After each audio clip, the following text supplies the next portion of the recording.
Hello students, good morning to all, and today we are going to discuss the concepts of object-oriented programming approach. Okay, so and this is a part of Unit B.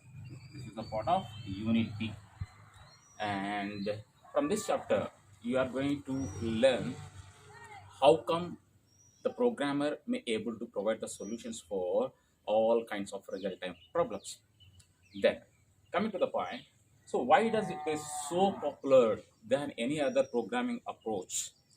And the thing is, the earlier approaches uh, can't able to provide the solutions for the real-time problems. Then what is meant by real-time problem?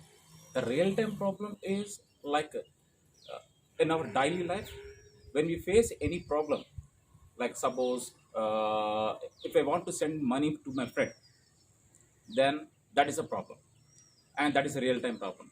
To provide the solution for it, the banking organizations have provided the many number of technology platforms, so that by using such kind of technology, if the consumer or if an end user able to provide the solution, if an end user able to access and provide this what it is perform the transaction, and then in such a way, that is kind of that is nothing but real time problem. Then, coming to the point, the basic concepts of OOPS. OOPS stands for Object Oriented Programming Approach. And the first thing is, the best advantage of object oriented programming approach is it is a modular approach. Modular.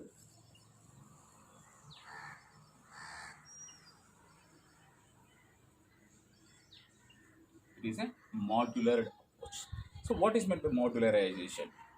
The modularization is nothing but segregating the big program into a different number of partitions. Segregating means splitting them. Just suppose if I have 100 rupees, then if I distribute to the 10 members, then I need to split the 100 rupees into 10, 10, 10, 10, 10, 10, like this for 10 people. And like a way that the big program will be segregated into different number of partitions, and that partition, each and every partition will be called as modular module. Each and every partition of a big program will be called as a module, and that is a speciality of object oriented programming approach, you know. So, and with this effect, the providing of a solution for real-time problems is very simplified. That is effect of concept. Now let's move into discuss the what are the features or what are the characteristics of object-oriented programming approach. Then the characteristics are, and as you know already, because the same concepts were repeated in the first PU also, but here it is somewhat extended concepts. Okay, so that the first one, and this object-oriented programming approach consists of a different number of characteristics, and those characteristics, the very first one, object. So, object. Have you heard about this? Object. So, object is anything which was existed in the real world. For example, an object, I can refer this as an object, or the board is an object, and the building is an object. The entire world, okay, an entire world, an earth is an object because it is there. Okay, the mobile is an object, a car is an object, a tree is an object, everything, and all living things and non-living things. Okay, so living things and non-living things all are the considered as an object. Then, so how come we able to identify the object? The thing is, when a property, if you are able to view that, and if you touch that property, if you able to what it is, if you able to receive the architecture of that property, then and that property will be considered as an object. Okay, so that object. And coming point to the technically, an object refers a real world entity. An object refers to it, a real world entity. Here it is object and entity. Object, entity, and these two words are synonyms. Okay, so sometimes we may use the object or sometimes we may use the an entity also. And basically this word will be accessed in the database concepts. Database, database concepts. Now, coming back to the OOPS approach, how to define this object? In a very simple way, an object is an instance of a class. What it is? It is an instance of a class. So, an object is an instance of a class. Just remember, an object is an instance of a class. Now, and what it consists? Object is an instance of a class. Up to this it is okay, but what it consists? And an object consists the two things. An object consists two things. One is data members and member functions. So what are these? No, data members and member functions, two different words. Okay, so firstly you must have to aware about this data members.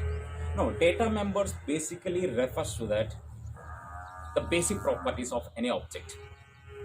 Basic properties are nothing but the name of the object, the size of the object, the length of the object, and other measurements. Like suppose if you take an example like a student, and student is basically an object, and for student the properties are like student name. What did I? Student name, student ID, course, marks, and etc. These are all considered as student properties in such a way that every object on earth, definitely every object will consist a unique set of properties. Suppose another example, the data members are like if you take an example of Aadhaar card of an Indian citizen, then Aadhaar card holds the name of the citizen, the date of birth of the citizen, the father's name and the mother's name, and the fingerprints, and etc, etc, etc. And these are all the basic properties, and these properties are nothing but data members. So the basic properties of an object are nothing but data members. The basic properties of an object are nothing but data members. Now we'll move to the next one. What about the member functions? The member functions are, see, suppose if I perform any transaction by using my Aadhaar card, and that transaction refers to member functions. Suppose, let's take an example. The bank account itself an object. Bank account is an object, and that bank account consists of the unique set of properties like bank account number, account holder name, and then type of account, and then account balance. And by using these four properties, the consumer may able to perform the transaction like withdrawal or transfer or something else. Okay, and when the consumer is able to perform these kind of withdrawal or transfer or any other operation, and these set of operations are nothing but member functions. So, and those operations are able to perform by creating the member functions. Okay, so that an object, definitely every object consists data members and member functions. Now,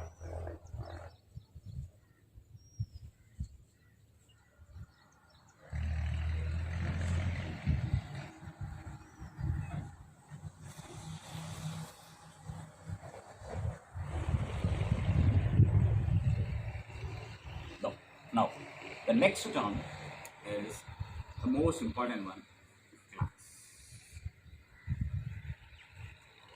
I want to tell you one thing. There is a huge relationship is there between a class and earlier to this object. Very big relationship. I'll tell you it later. Okay. So coming part of a class. So how to define a class? See, when a group of objects, when the group of objects are arranged in a single area, when group of objects are arranged in a single area, and particularly, and those group of objects must have a similar characteristics. So those group of objects must have similar characteristics. What are similar characteristics? Suppose in a PCMCS class or an EBSCS class, the students who are seated in a classroom, only the combination of either EBACS or PCMCS. I mean to say that the student must have to maintain the similar characteristics. The similar characteristics are the students who are seated in the classroom, those are having that economics as a common and business studies as a common, and what is this? Sorry, not economics. For science and commerce students, the computer science is a common area, common subject for both EBSCS and PCMCS. And when you have the common hour, then those people will come and sit in a single classroom. Okay, so why can't other people can come and sit in the computer science classroom? Because they don't have as a common subject, a common characteristic. So the people, those who have the common subjects, they'll come and sit in the classroom. And likewise, a making of a group of objects is basically created based on the common characteristics. For example, suppose if I am intended to travel to Bangalore, okay, like me, there are so many number of passengers are waiting to travel to Bangalore from Bagirpalli. It is meant that those passengers who are waiting to travel towards to Bangalore, those people will occupy, or those people will catch the bus which will move in Bangalore direction. And the passengers who are seated in that bus, and those are having that similar characteristics. That similar characteristics, that is nothing but those are intended to travel towards a Bangalore direction. And likewise, based on the common characteristics, the group of objects will be assembled. The group of objects are assembled only by based on the similar characteristics. Okay, so that and coming to the definition of the class, a class is a set of homogeneous objects. A class is a set of homogeneous objects. So here the word homogeneous refers to that similarity. So the objects, those objects having the similarity, similar characteristics, and those objects will be assembled in a single area, and that will be referred to as a class. So a class is a set of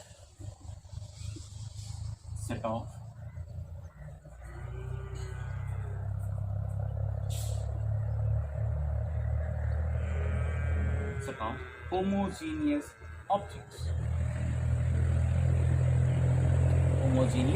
objects. Now, and again, at an internal level, every class must hold data members, every class must hold data members and member functions, member functions, member functions of the objects which are located in a single area. So a class basically consists data members and member functions which are related to the objects which are incorporated into a single area. So that and now, as I said earlier, there is a huge relationship is there between the class and object. So that relationship is object is referred to an individual level. Object is referred to an individual level, and when class is referred to a group level. Suppose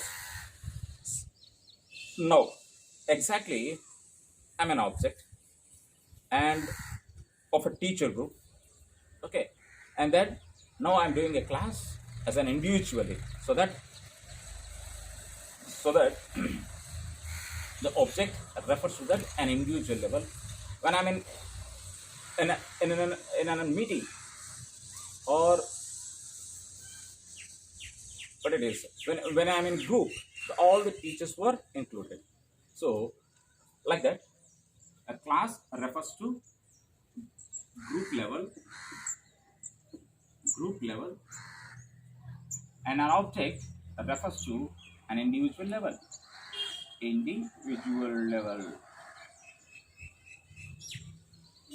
Class refers to a group level and an object refers to individual level. So that is the relationship. That is the difference between a class and object. Okay, then now we'll move to another concept of object-oriented programming approach, and that is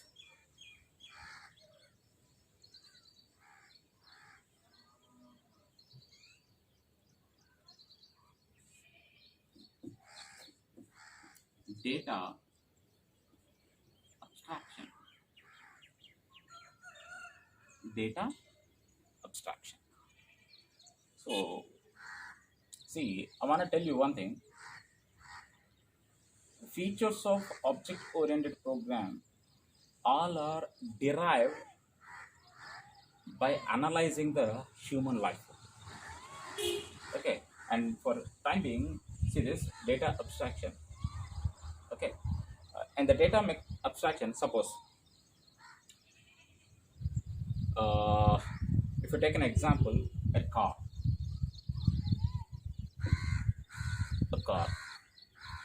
So see, to drive a car, you must have to know that driving skills. You must have to maintain driving skills. So how to access a car? It is meant that you must have to maintain a driving skills. Apart from this, for a driver, okay, it's just enough to having the driving skills. Rather than to that, a driver need not to know all the technological information of a car. For example, how the fuel is transferring from fuel tank to the engine, and how it is becoming as a carbon dioxide, it doesn't know. What it is, driver need not to know about these kind of mechanisms. What the driver requires, only the driving skills. In a such a way, and the data abstraction refers to that. For a user point of view, showing or giving the accessibilities or giving the permissions to access the right part of the data, and the remaining data will be hidden from the user point of view. Are you able to catch my point? The data abstraction shows only the necessary data as of the user point of view. It shows only the necessary data as of user point of view, and the remaining data will be hidden from the user point of view. Okay, so and that is a mechanism involved data abstraction. Suppose I'll give you the best example. For a suppose, when you are copying the data, when you are copying the data, suppose, and this is the file, and this file we are going to transfer from what it is, D drive to C drive. Okay, when you are going to transfer from D drive to C drive, the file name is F. So for that, you will select the copy operation, and then you will perform the paste operation in the destination. Okay, so once you perform this operation, then immediately a dialog box will be appeared on the screen, and which it specifies how much portion of data is transferred and how much data is remaining and what time it requires to transfer the data, and such few details will be displayed on the dialog box. But internally, how that data is transferred from source to the destination, how that data is transferred from the source to the destination, and what programs are applied or what programs are supporting for the transferring of data from source to the destination do, and that information we can't able to access. That technical information we can't able to access, but we may able to access only user point of view information, and that is how much portion of data is transferred and how much time is required for to transfer the remaining data. See this, behind to this operation there will be a huge program will be supported to transfer the data from source to the destination. Apart from this, as an user, we never shows interest or we never able to access the behind the background information of that transaction. So, and that is the concept of data abstraction. Now, the next thing,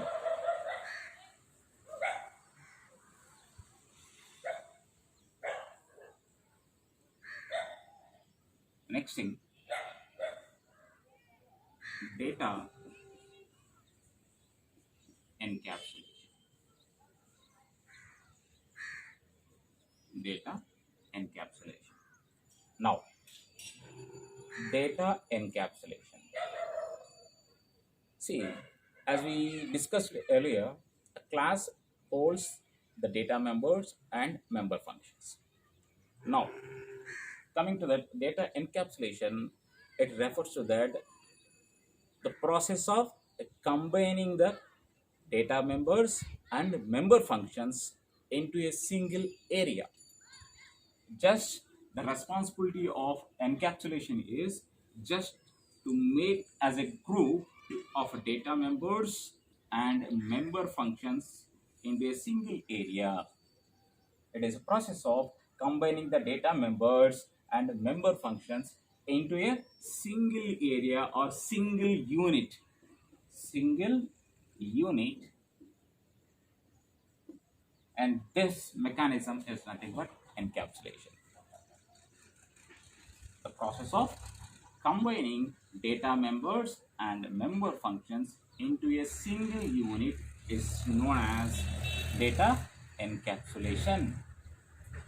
Now, and this single unit will be referred as a class.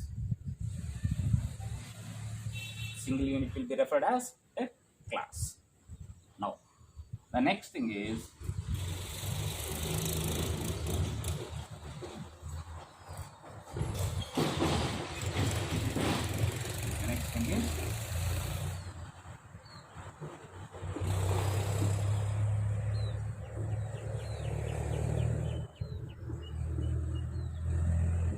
polymorphism. No, the first thing I want to tell you, the polymorphism, the concept of polymorphism was asked in the latest question paper, which was held in March 2020. Okay, and it is asked about 2 marks, polymorphism. So that, no, polymorphism. See, generally, as I said earlier, all the OOPS concepts were derived from the human life. And another example for that, that is polymorphism. See, generally,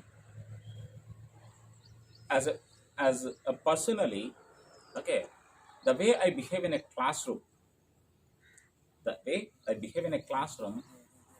it, it differently the way I behave in a house or with my child.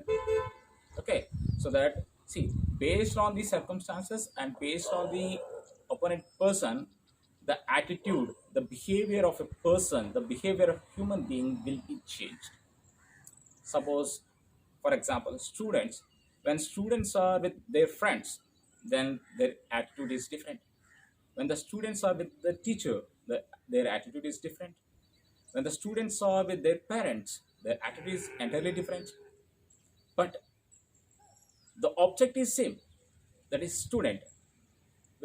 With friends, the student object is going to perform a different behavior. When student is with their parents, the result is in a different way. And when student is with the teacher, then the behavior of that student is entirely different. See that the same object is performing different type of behaviors.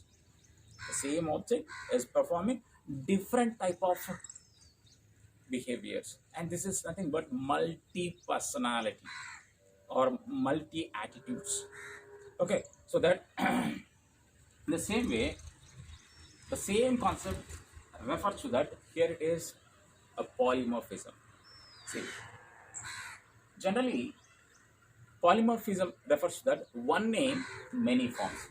It is a technical definition. It is one name, many forms.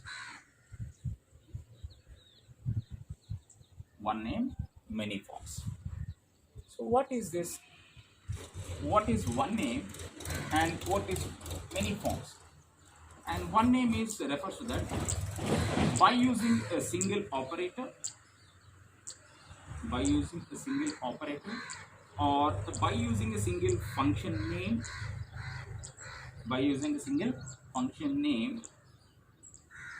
if this single operator or a single function, if it performs a different set of results, and this will be called as the concept of polymorphism. I mean to say that the polymorphism can able to achieve by using the concept of operator overloading and then function overloading. Now, for example, generally a plus symbol is basically considered as an operator. A plus symbol is basically considered as an operator, and this plus symbol we'll use it for 2 plus 1 as 3. Okay, then the same way we also use for 2.1 plus 1.1, that is 3.2. Isn't it? Okay, so that here it is, the operator is same, the operands are vary. The operator is same and the operands are vary in the two situations, and the result is also vary. So this is what main factor we must have to consider. Okay, so by using a single operator with a different set of operands, okay, providing or giving producing the result in a different manner. See, 3 is entirely different than 3.2. 3 is an integer value. 3 is an integer value, whereas a 3 point is a float value. So that many forms. 3 is one format of result and 3.2 is another format of result. So that like this, the polymorphism able to achieve by using that operator overload. And another example, for a single functioning, for suppose, like take the example of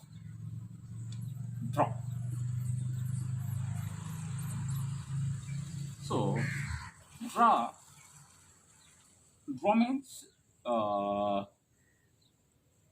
creating a pictorial representation of an object. For example, a circle.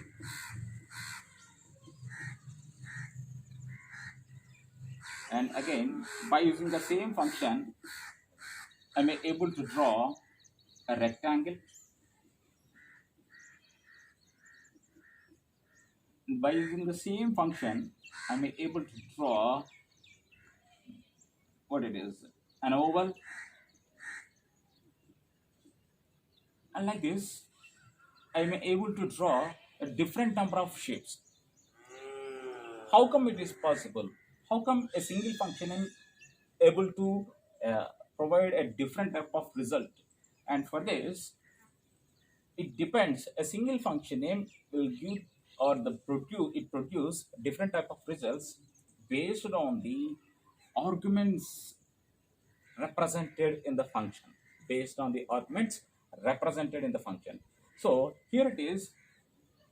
Just analyze that the number of arguments for a circle, is it same with the number of arguments and the type of arguments with the rectangle? No, definitely no. The number of arguments are different than the number of arguments and the type of arguments are different than circle and rectangle. Okay, so a circle, the shape of circle is like this. Okay, and the rectangle shape is like this. Do you feel that the both shapes are required same number of and same type of arguments? Definitely no. This shape will require definitely different number of arguments, and this shape will require different number of arguments. And about that, different type of arguments also. So that by using a single function name, if it provides a different number of results, different type of results, and that is nothing but a polymorphism.